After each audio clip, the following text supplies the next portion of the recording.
You're at the mercy of everything. The banks, junk food, mad cows, barking dogs, people who steal your parking spot. The media love people like you.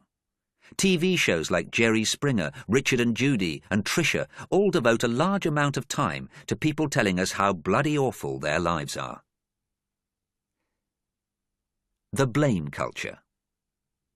It's always the fault of someone else that their boyfriend, girlfriend, wife, husband left them. Somebody else made them overweight.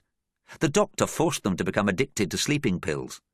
And then the media steps in and eggs these people on and invents even more ways for people to become victims. Picked the wrong holiday? Go on TV and blame the holiday company. Paid too much for insurance? Don't worry, there's someone you can tell your story to and drum up some sympathy. The media and the stupid people who play along with them present normal life as never having problems, obstacles or arguments. The truth is that life is actually about overcoming those to get the things you want.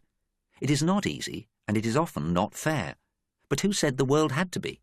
Whoever said that life had to go your way? The fact is that even when you bust a gut trying to do your best, it still might not go your way, because that's just how things are.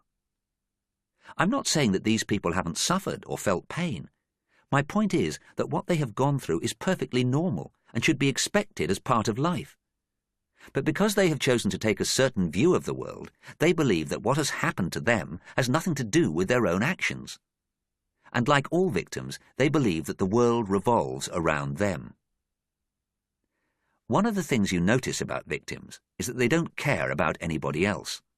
They are always ready to tell you how much harder their life is. My daughter was working in a very stressful job. She was new at it, and she was finding it a bit of a struggle. Looking for advice, she went to speak to her line manager about how difficult she was finding things. Her manager, a man who had done very well, could only respond by telling her how much harder he'd had it in his career. He did not bother to listen to her. She wasn't looking to compare jobs with this man, she was looking for support. But he was too wrapped up in himself to see it. The world may screw you up, but you have to sort yourself out. At the other end of the scale, but not really much different, is Norman. Norman has self-pity written all over him. He is the ultimate victim. He is overweight because he only eats sweet stuff. When he sells the big issue, he sits down even though he is not supposed to.